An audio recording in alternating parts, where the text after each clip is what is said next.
everybody in the North Country is on the internet after 7 o'clock, so it gets a little wonky. So apologies for that. So before you lose me again, most of you know Kelly Keena through the Educator Academy. She's on our faculty for that program. Sadly, she wasn't able to make it last summer, but I think pretty much everybody that's on the call knows her.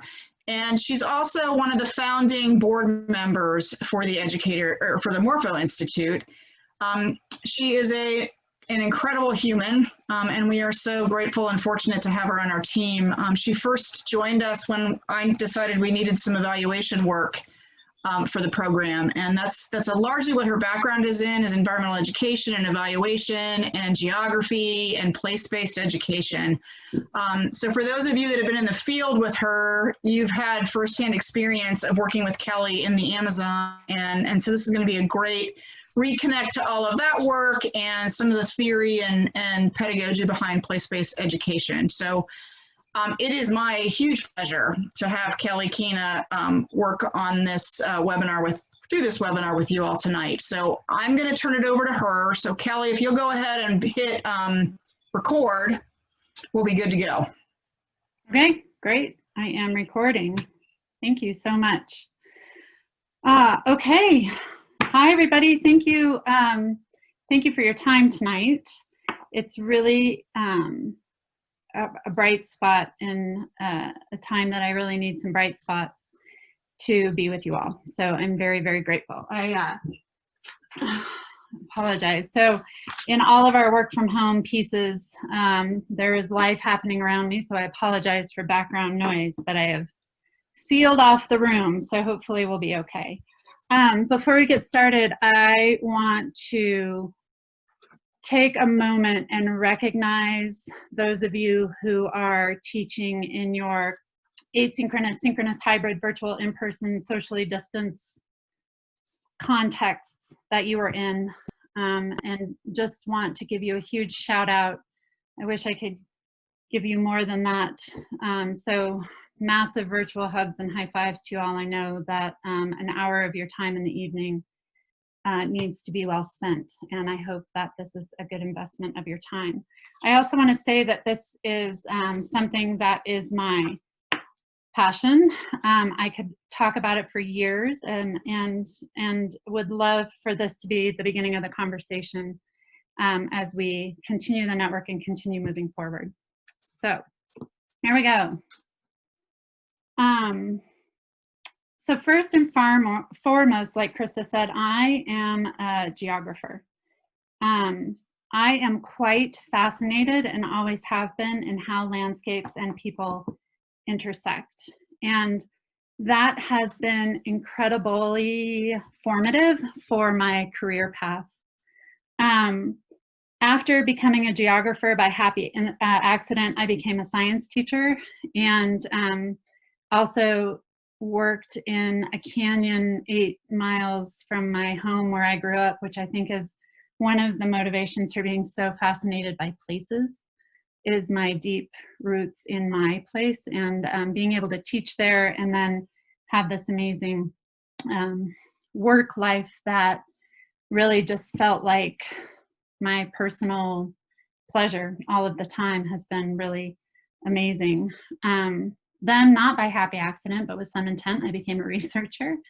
And tonight, what I want to do is walk through the framework that I've been constructing and deconstructing and reconstructing for the last 15 years or so, since getting into research and then in evaluation. What I'm going to talk through tonight is based on multiple disciplines. So we dip into anthropology, psychology, education, history, critical theory, geography, science, and on and on and on. So places have superseded discipline boundaries, which is quite uncommon. I also want to say that I am an expert, but not the expert. And actually, we have an amazing group of folks who have refined expertise in this area. So Ro and Terry and Megan, I'm really interested in highlighting you as well, and I know that you have also so much to say. about this. So here is our beginning thought when we think about where nowhere is that no one lives in the world in general. So where is nowhere? Every summer I start, or I do a bit in the Amazon when we're all together, where I read a passage from Don George's travel book called Tales from Nowhere. And those short paragraphs that I read, I have spent years unpacking, and it's become this really great expansion of how I have worked in thinking about people's experiences grounded in places as embodied experiences. And so when we think about where nowhere is, I want to dig into that term really deeply tonight.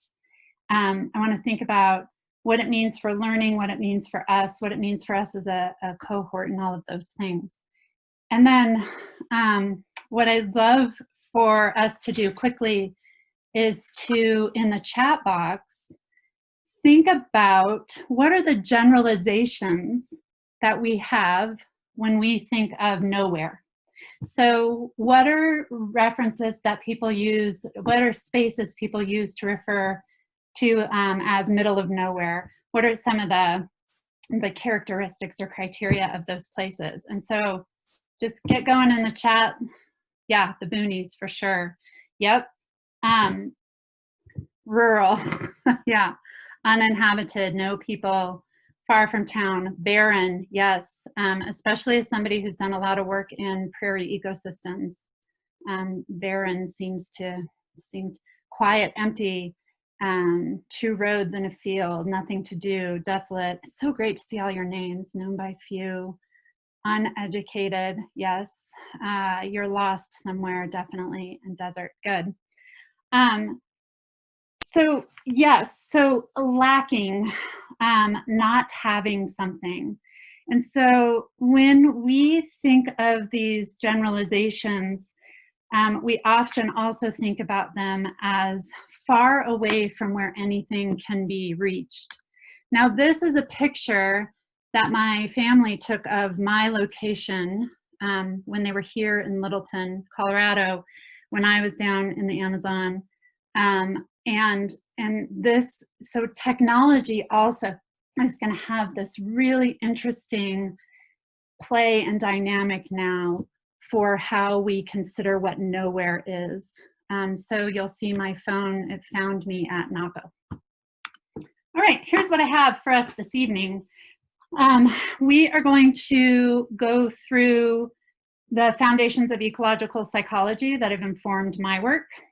And thank you for indulging me, because this is just super fun to talk about. Then we'll get into the critical consciousness of place. We'll talk about decolonization, decolonizing the narrative specifically. And then, of course, we'll get into the so what, who cares, because what happens in academia is we tend to unplug things from what should be grounded in practice. And so I'm hoping that we can really ground this back in, unless, of course, you're into some nerdy fun like me and want to wax philosophical about this for days, which I'm in. So you just let me know. Okay, ecological psychology. This is the theory that I waded into because of my academic superheroes. And I want to unpack this a little bit. It really starts to get into what is place. So what do we mean when we say place? So Tuan is a geographer, a Japanese geographer, and he talks about place as any locality or space that is imbued with human meaning, right? So it's place if humans have gone there and imbued it or imbibed it with meaning. Clayton and Myers, who are conservation psychologists, say that maybe that's a two-way street, that maybe that's the environment helps our perception of ourselves, and we perceive meaning in the environment. I want to be really clear here. When I say, I'm going to show you a lot of pictures of natural landscapes, and that's because that's where most of my work has been. although in the last 10 years, with some of the equity work that I engaged in through my evaluation, I want to redefine environment as wherever you are. And so environment can equally be urban as much as it can be the canyon where I used to teach biking classes. Now, as we get into what is sense of place, we start to see, again, this more transactional relationship between us and the places that we're in. So this is that competent, knowledgeable affection. So there's emotion now involved. And then Robert Michael Pyle, who actually grew up just right down the road from me and did a lot of his writing, talks about, you know, that ground where we are, where we grow, where we develop, and that is that sense of place. And you'll start to see this in a lot of, that's the connection to a lot of the environmental education places, is that we're trying to have students find meaning in their locales, because that helps them learn how to care for broader areas, broader geographies.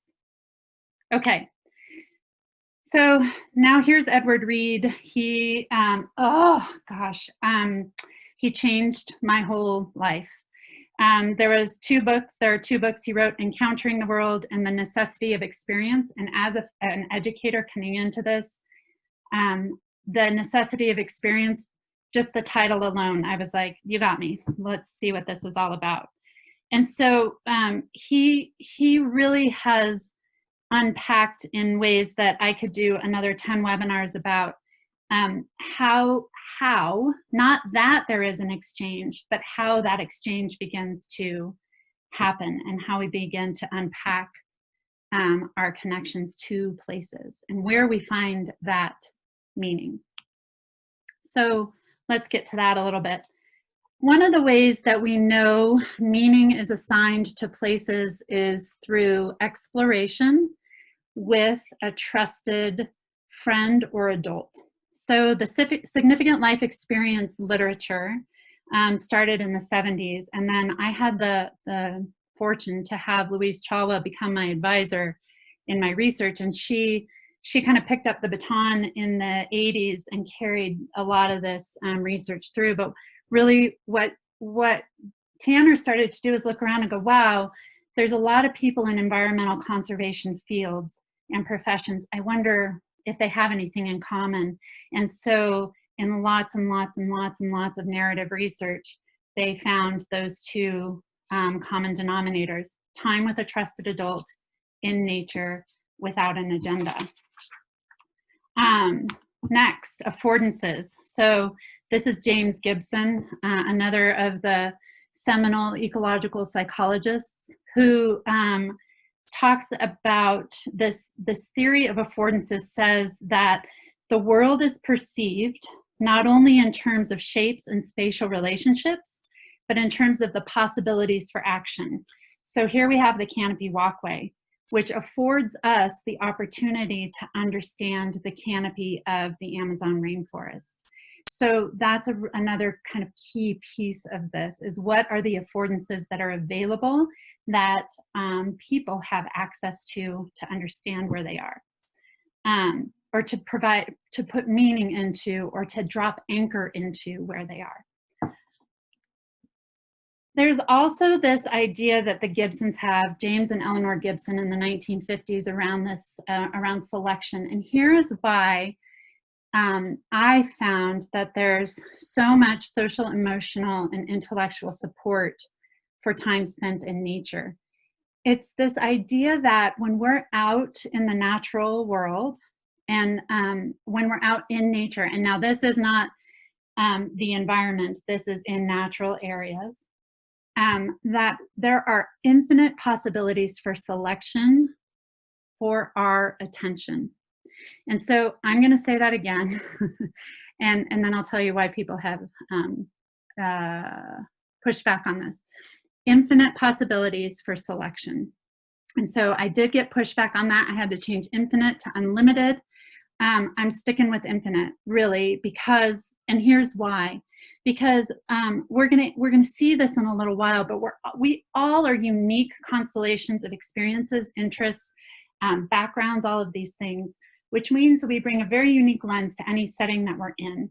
And when we're in nature, there are infinite possibilities for us to attend to. Now, the second part of this, which is the specificity theory, states that a place has value whether we select it or not. So whether we assign value to an environment means that it has, or it doesn't matter. It still has value.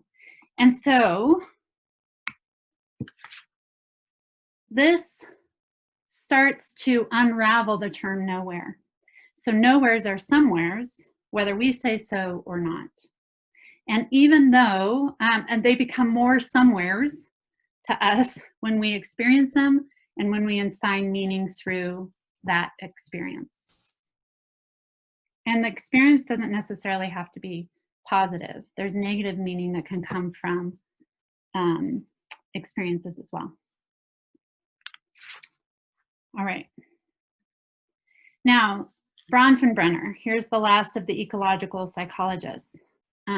Yuri Bronfenbrenner has a theory of nested ecological systems. And I want to spend a little bit of time in this because it helps us get to the critical pedagogies.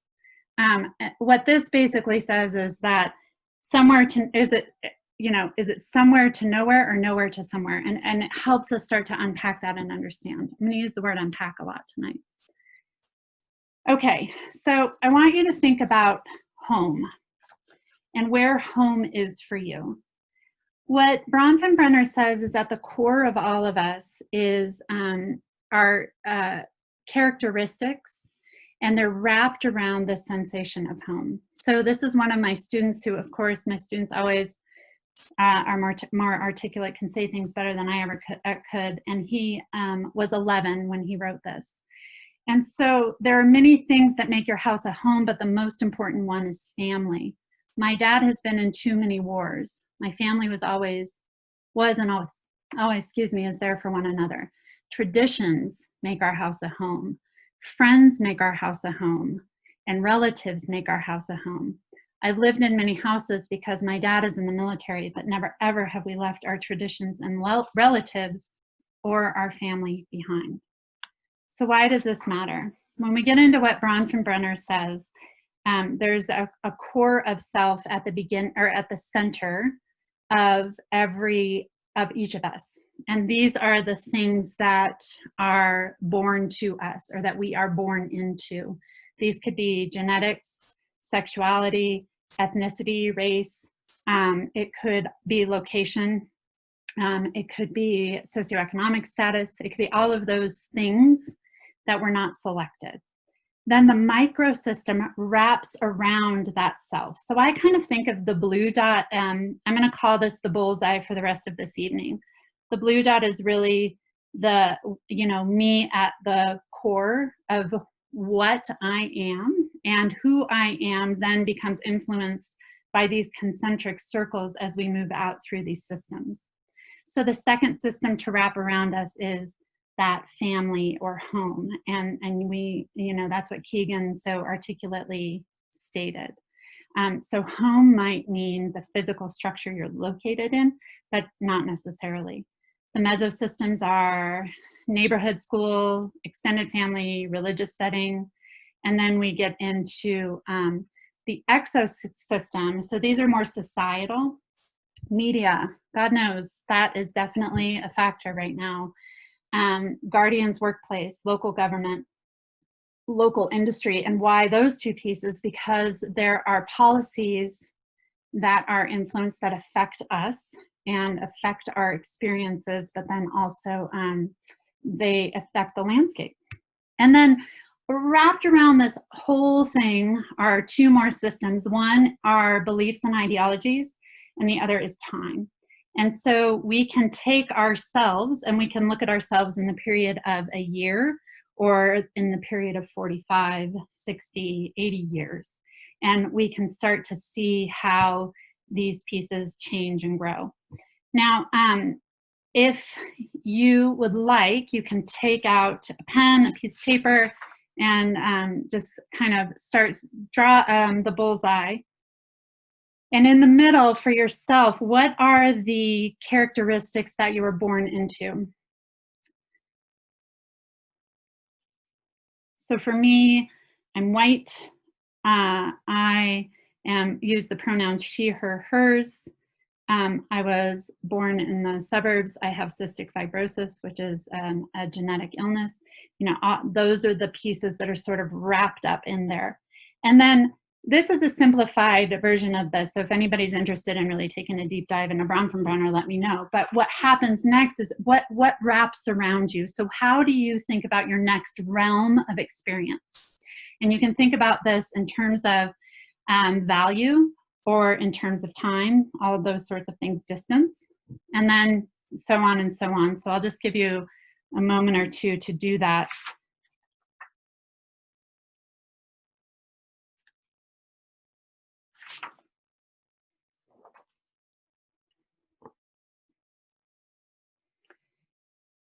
Okay, now in these realms of experiences, where is the Amazon for you?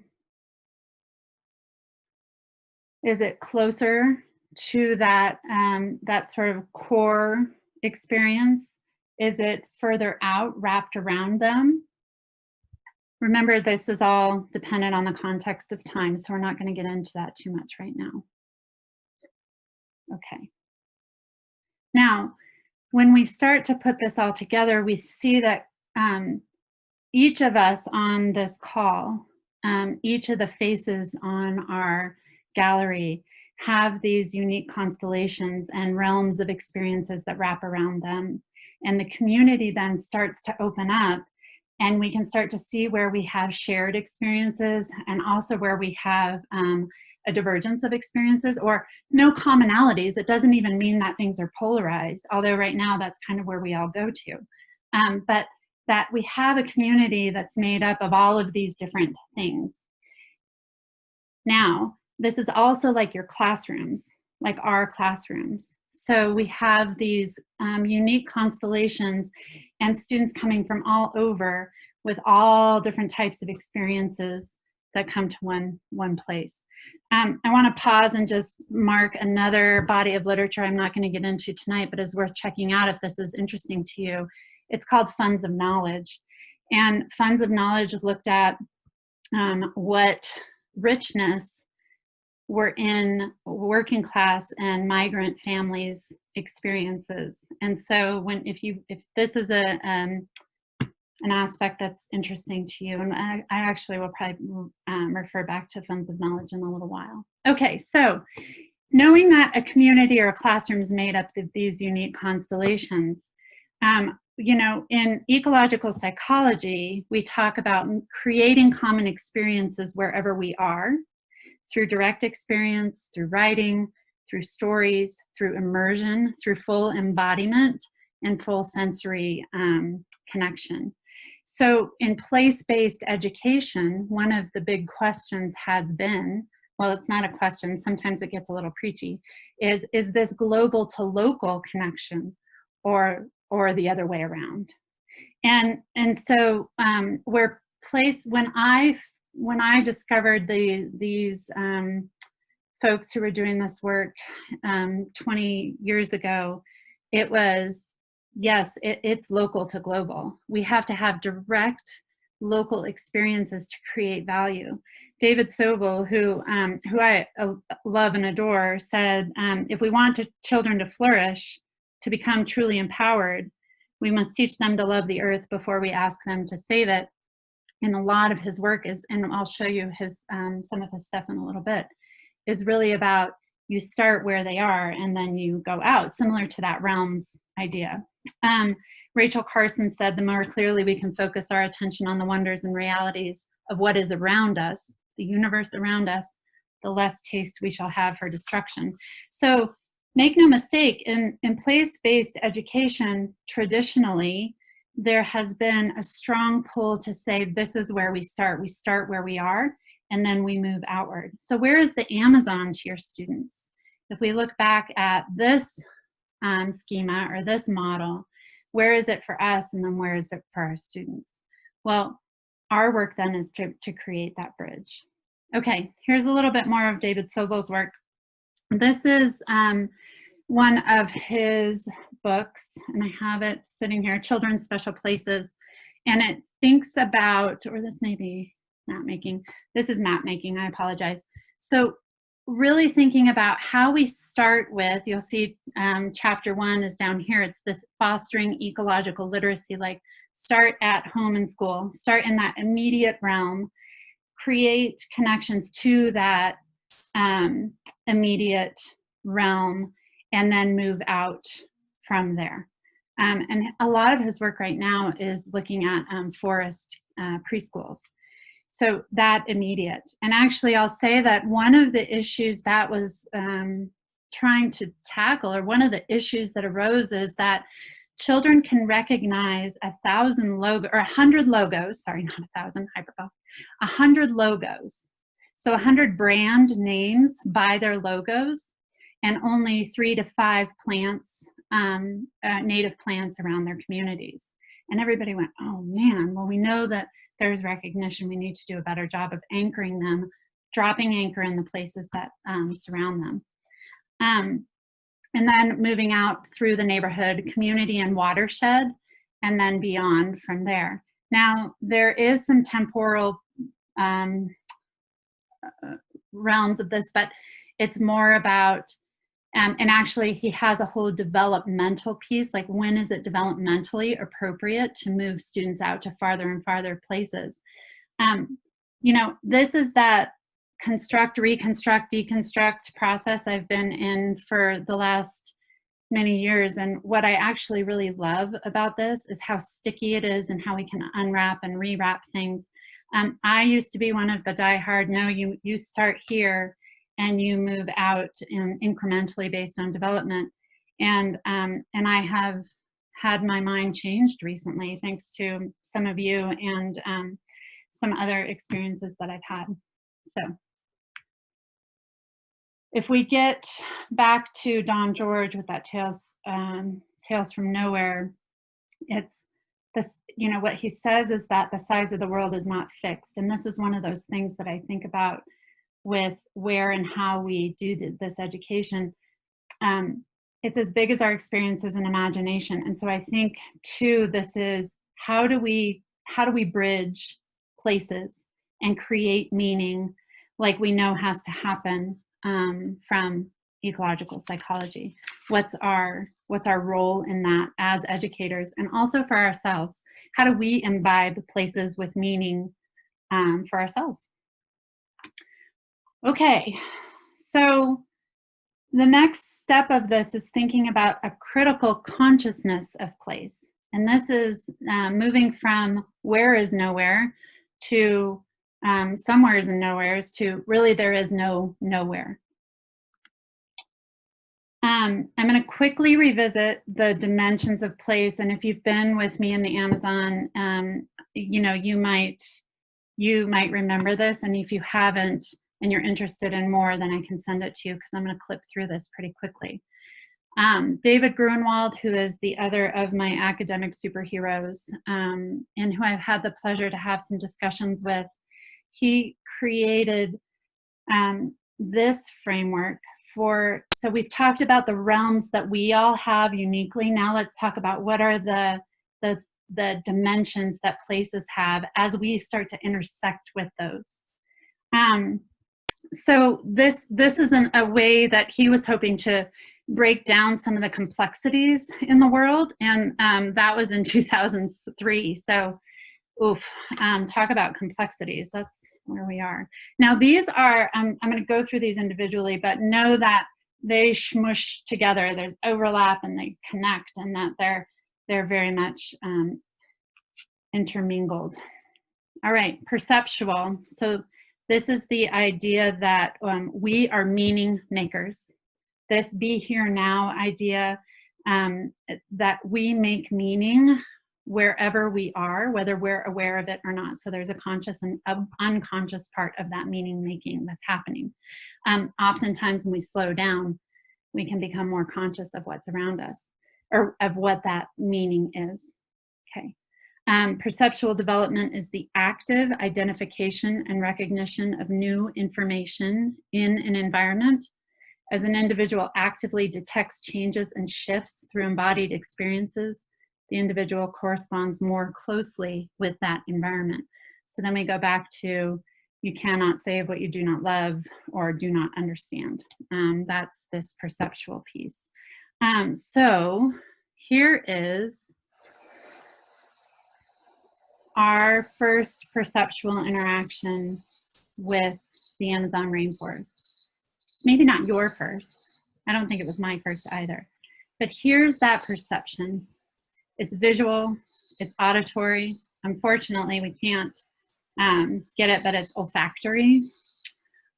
We also can't get the tactile nature of this. So all of that is perception. And what Gruenwald says is that places themselves have something to say if we learn to listen and otherwise perceive.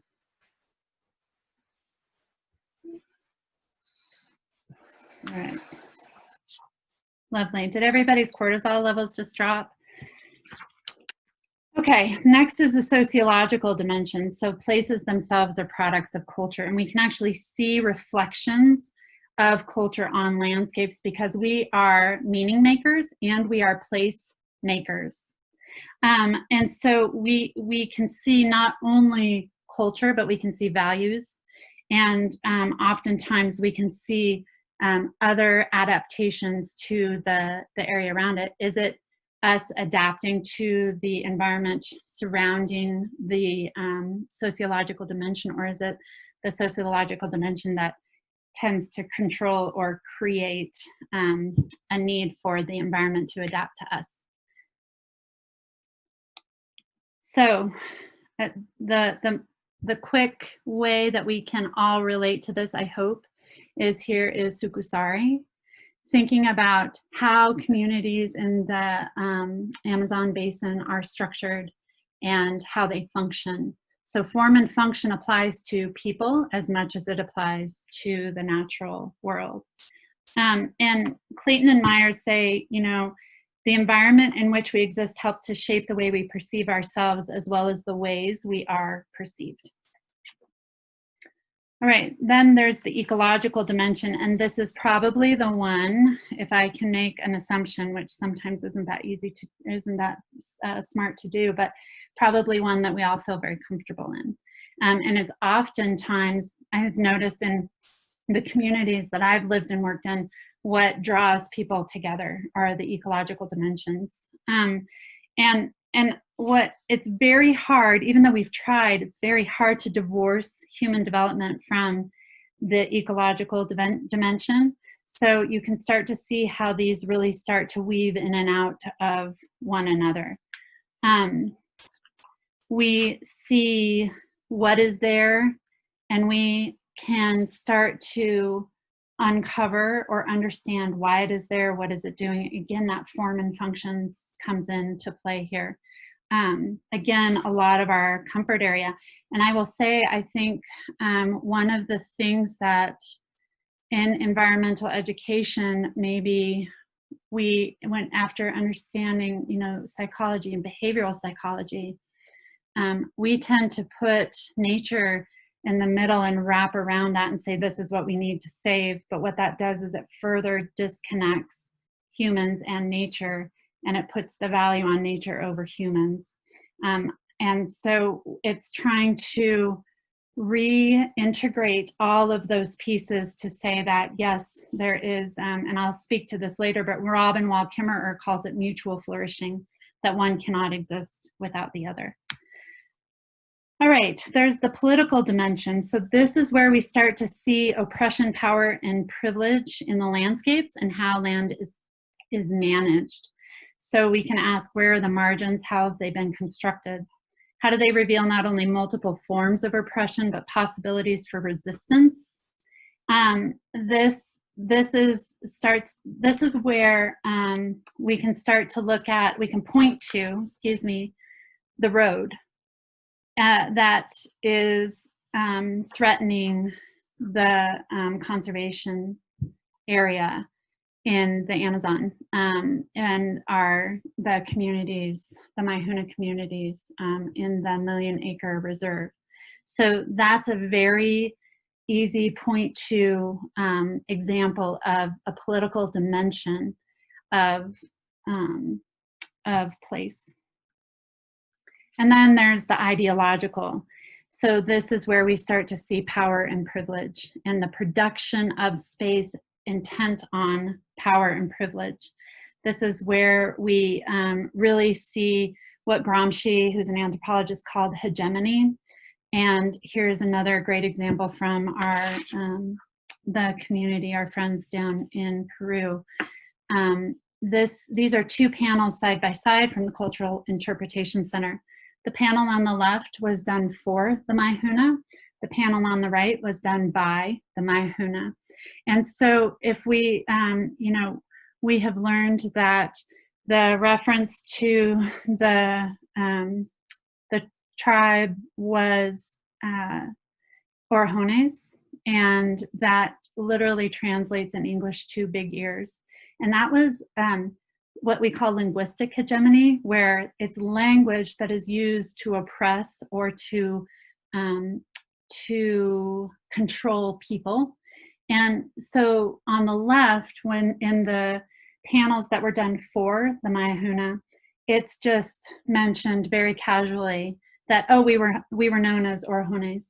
On the right, it actually unpacks what that means and what the ear discs were and what the symbolism was, what the meaning and the value were.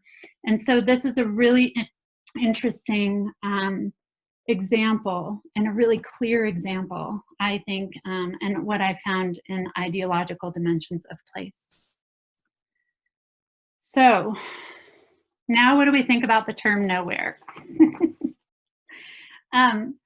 If we think about nowhere and what it implies, what does this term do to the people who live in along dirt roads, in desolate areas, along two roads intersecting in a field, in barren places, and all the boonies, all of those things? Well, it devalues. So nowhere becomes this really loaded term, and language is loaded. It becomes this really loaded term, and what I will argue, based on what I've presented so far, is that there is no nowhere. Wendell Berry said there's no global thinking without being reductive. And so that's that. Nobody lives in the world in general. We're all anchored. We're all somewhere. And so how do we reassign value, even if it's not us personally assigning value? We need to know that value exists. That's that specificity theory. When we think about critical consciousness of place, or critical pedagogies of place, it is two very simple questions that it starts with. First, what happened here? And then what's happening here? Now, I have the realms bullseye over on the left there, and I'm going to come back to that in a minute, because whoever is at the core of that is really critical. So what happened here? What's happening here? What happened here? What's happening here? So just because they're simple questions does not mean they have simple answers. And they may have simple, straightforward answers, but remember, all those realms of experience, all those bullseyes, they all feed into that. And it really depends on who's in the middle of that bullseye, whose voice matters, whose story matters, who's telling the story. Is it Tamika Mallory, or is it Stephen Miller? And so then we have to really use critical lenses and critical thinking to start pulling all of these pieces apart, to look at a landscape like this and to really be able to understand what happened here and now what's happening here. Places are profoundly pedagogical. So now we're getting somewhere. This is where we can start. I hope it starts to come together. Excuse me, I'm losing my language. It's late. So every student with those unique constellations, And our work to create common experiences for learning, social and emotional growth, and stability, and then tapping into not just places, but also people who inhabit places as resources. So the big question is, so what? Who cares? Why does this even matter? Like I said at the beginning, we can explore theory all day long, but until we can ground it in practice, it's like no pictures, it didn't happen. So no application, it didn't happen, doesn't matter. Think of shared experiences as ways to drop anchor. How do we drop anchor? How do we let our students drop anchor? And how do we all have to physically be in the same place? Well, there is an interesting question, especially for what's happening in the world right now. Place-based education is a semi-porous membrane of our computer walls or our school walls. And Greg Smith, that's his line and what he has built a lot of his work around, where he really gets into the community aspect of this. So it's using the immediate space around the school, natural, man-made, all of those dimensions start to play in. So I'm going to walk through a few ways that, that we can do this. These are suggestions. There's many, many more. But I want to have time for some discussion this evening as well. So this perceptual dimension, 2 minutes of silence. This is an exercise I started with my students, and actually it ended up being a significant result in my research that showed the most like that cortisol reduction. So I was doing this work before biometrics played in, but now that's a bigger piece that now people are actually measuring. But we knew that there was social support, emotional support, and intellectual support from 2 minutes of silence spent outside the school. The school on top had a natural area. The school on the bottom was in the middle of the city. So again, it's in the environment wherever it is that you are. And if you're a high school teacher, don't think older students don't need this, and don't think you don't need this. We all need this, and especially now. Okay, sound maps. So some of us have done this together. This is where we use, and this is David Sobel out of Map Making with Children. This is where we go into wherever we are. We explore along a transect line or an area, and we draw what we hear, and we describe the sound using an onomatopoeia. Repetitive is better, but once is enough. And so this is our way of opening up sensory channels and connecting to the places that we are. So I should say this image is from, you can see Raul at the top there. This is from one of our academies in the Amazon. And then this was with a group of younger students that this was their construction. Okay.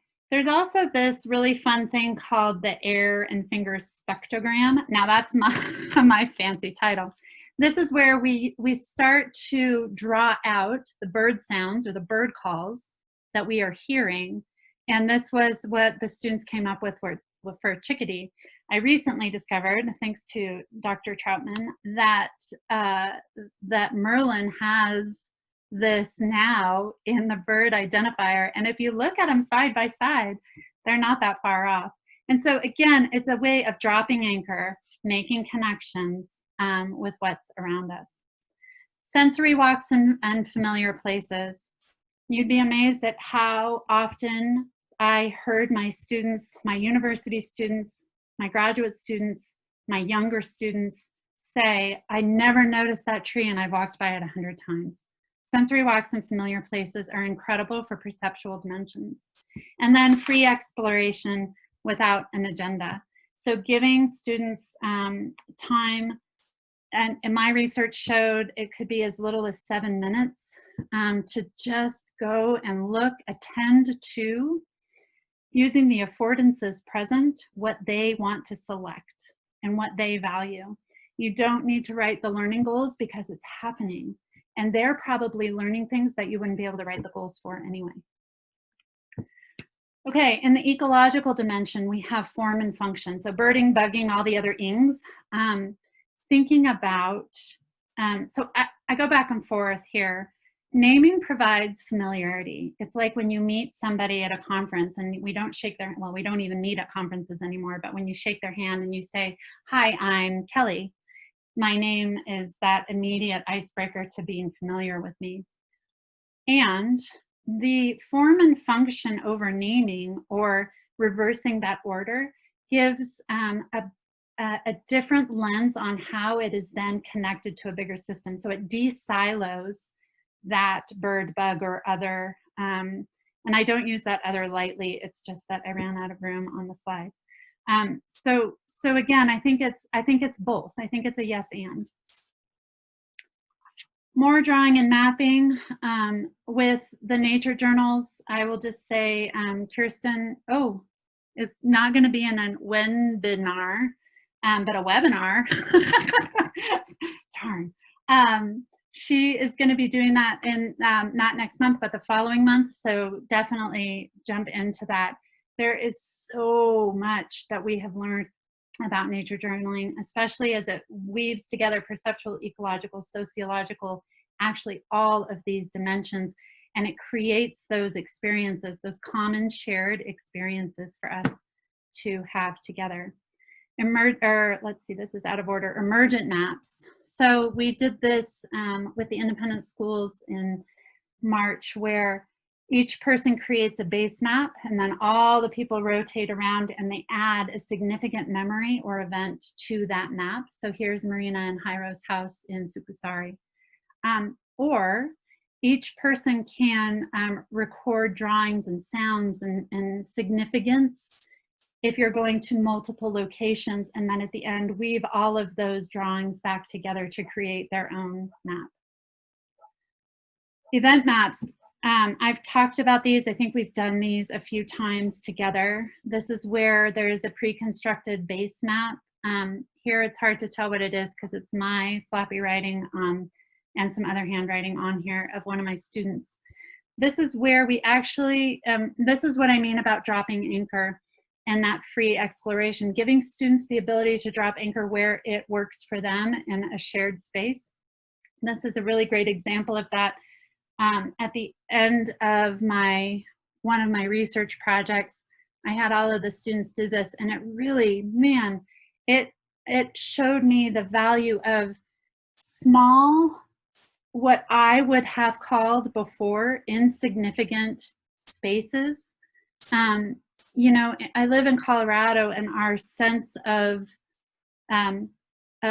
nature or value for nature tends to be these big majestic things. And what this taught me, and it really changed even the way I explore, is that selection and specificity theory. Like the students really found all of their own significance in this small quarter of an acre space that we had.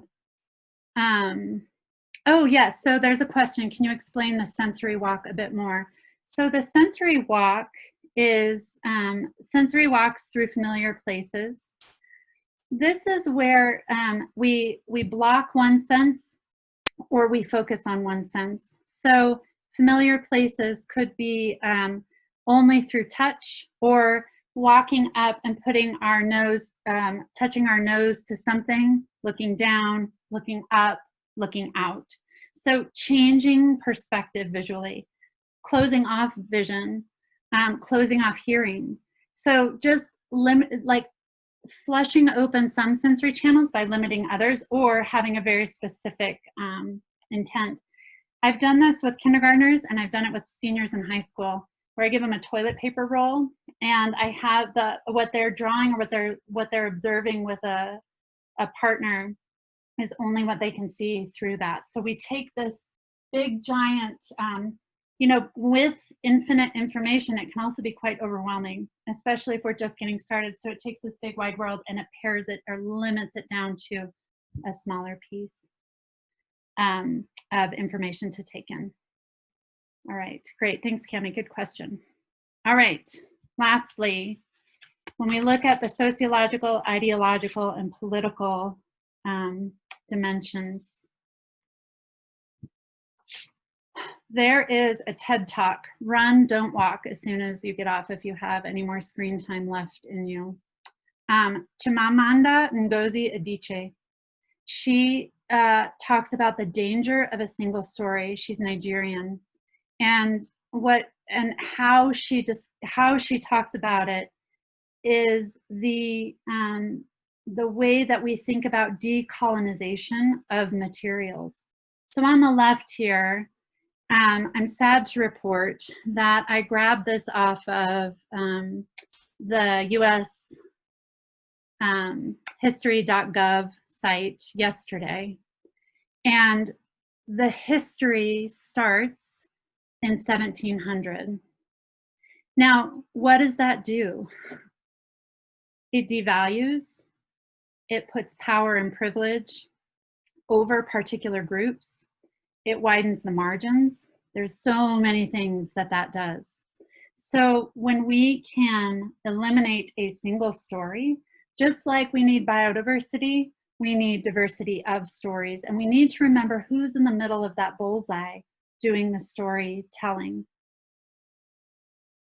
So how do we decolonize the narrative? Well, there's resources out there, and I'm sure between all of us, we all have a great collection. I don't know if you all saw this. This is a new resource from the Leventhal Map and Education Center at Boston Public Library. This is a collection of Native American maps during westward expansion. And again, Run, Don't Walk. It's a fabulous resource, and there's also a nice PDF in there on how to speak respectfully about Native American cultures and communities in America, in the U.S. So we met the Mayahuna through that story of enslavement and that their map making process, all of those things. We can take that and we can actually see it happen here. I did research in South Africa in the 90s and also could apply it there. So unfortunately there's a playbook to this, but that means we also have a playbook to decolonize a lot of these materials. Also, the 1619 project. This is a really wonderful way to push back against the history.gov site that I mentioned, but also it really helps. It helps to push back on. It gives us a model for the other things that are threatening to be stripped away from our history currently. It goes back to the what's happening here visuals that we looked at, 400 years of history that if we continue to deny, only continues to threaten the future and the progress. So this is how we see the dimensions really interconnected, but we also can start to see how we as educators can help find a way out of that. Robin Wall Kimmerer, last Run, Don't Walk of the night, she did this beautiful interview with Krista Tippett on the site On Being. When I send out this deck, these are all hyperlinked, but Robin Wall Kimmerer wrote Braiding Sweetgrass and Gathering Moss. She is Potawatomi, and she is a Western trained botanist. And so what her contribution that I heard probably the loudest in this interview, but I've listened to it a million times. I know Krista's been listening to it on repeat as well, what happens if we take the term sustainability. Remember, just like nowhere, terms, the more they are adopted and used, they become really, they can become also imbibed with meaning. So sustainability has this, in her words, this one directional relationship that we get the benefit. Mutual flourishing is a term that I think would be really fun to hear what students think about this, to to see what that term could be, or if it can be not substituted, but if it's also a yes and. All right, and then along with storytelling, there's story listening. Listening is a skill that a lot of our students, you know, we're constantly asking them to communicate. And I think there is great skill in listening. And so this idea that there's also a mutual exchange, that there is a mutual exchange, but that there's also sometimes just incredible benefits from sitting and listening. And we go back to that bullseye, who's doing the telling? The Alaska Native Knowledge Network has this wonderful graphic. They're just really rich, and I'll have them linked here too. But they talk about traditional ways of knowing. And so that helps us get to this integrated approach. And so I've been alluding to it all evening, but this idea that we can strip away the silos of content, strip away the barriers between humans and nature, and start to see all of these interconnections. They developed a spiral curriculum model. Now, I haven't seen this actually filled in. I've been in lots of conversations about it, and I was just on their website. They have some great resources that they have added. But what I love about this visual is that there is a really lovely immediate recognition of interrelationships, and a lot of those that come back to this ways of knowing. Lastly, and most importantly, on the Morpho Institute website, and we have two incredible groups of resources.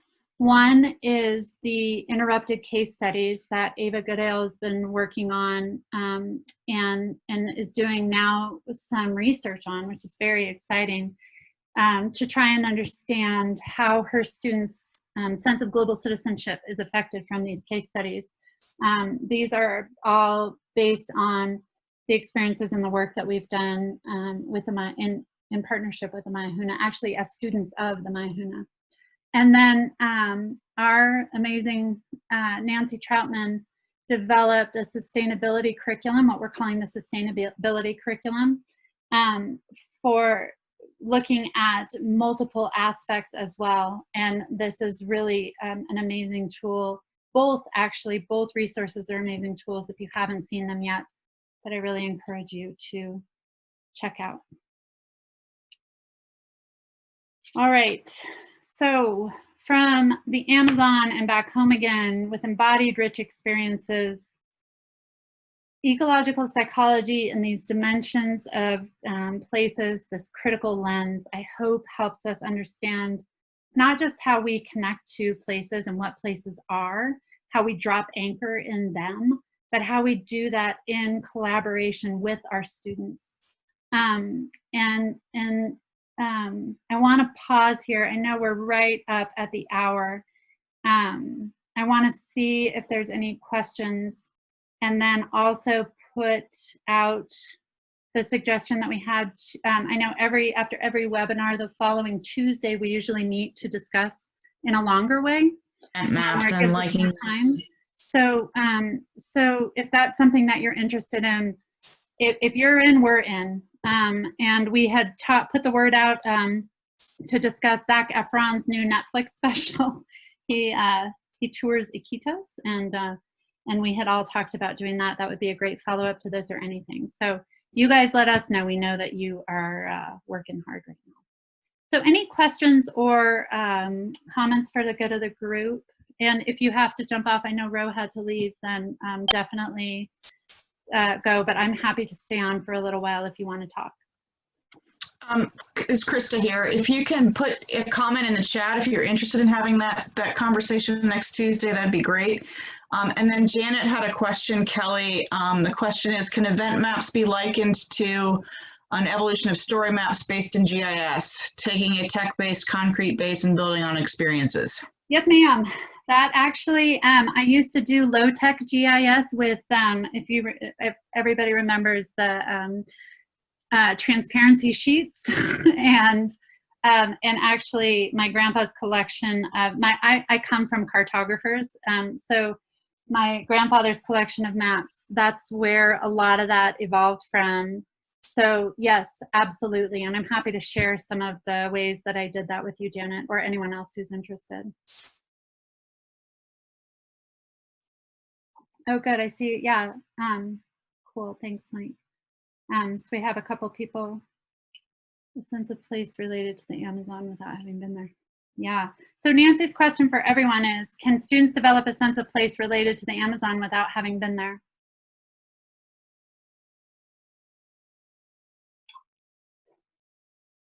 And this is something Nancy and I and Krista talk about a lot, and it's something I would love to have a longer conversation with you all about. Yes, and place-based activities even more important during distant learning. I agree.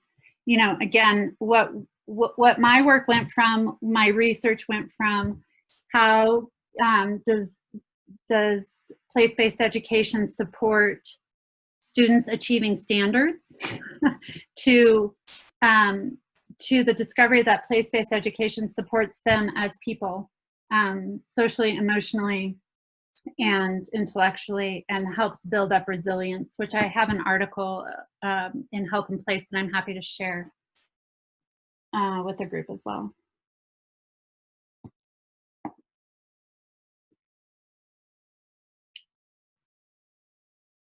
Great. Seth said, I've tried to convey the experience, but I've always fallen short. It remains an abstraction. And Seth, if we ground that abstraction in ecological psychology, it's that because of that, not having that direct perceptual engagement with the space. But again, you know, my mind has been expanded and changed a lot. So, you know, I think it's a great explanation for why, but I think there's some other way. I think there are tools that we can use, and maybe we can all talk about to help it be less of an abstraction. Yeah, and Dave said we were connected to the Amazon at our grocery store and furniture stores without ever having been there. And yes, and I think that's where the elders in my field would say, you know, like the David Sobel would kill me for calling him an elder in the field, but that if we can teach trees, the significance of trees and the importance of trees that are right outside our window, it actually helps us transfer that understanding and that concept to the trees in the Amazon. Yes, and trees, right? Like, but we can replace that with many other things. And especially, you know, I will say, I think climate is the great equalizer as students become more climate literate, that there's more opportunity for us to have conversations about carbon and carbon sinks in multiple locations around the world. And I think for the first time, we're starting to recognize these really large systems like the Amazon rainforest for their value in combating things like climate change. And so, you know, there's a new narrative around that as well. You know, in environmental education, we were guilty of siloing as much as in traditional education. And I think that's one of the pieces that we've learned. All right, I really want to honor your time. And, oh, wait, Colleen, just finished the Maihuna beekeeping case study. Students' reflections have me believing they are making connections. Yay! So awesome. Yay! Can't wait. I can't wait either. Awesome. Well, let's end on that high note. Okay, so I am just going to show you this one last slide that'll come through. Instead of putting a biography or references together, here's everything that I cited tonight. When I send you the PowerPoint, here they are. If you have trouble finding something, then let me know. Man, it's good to be with you guys. It's just so good. so grateful for your time tonight. Thanks for this hour, and do take good care. Talk to you soon.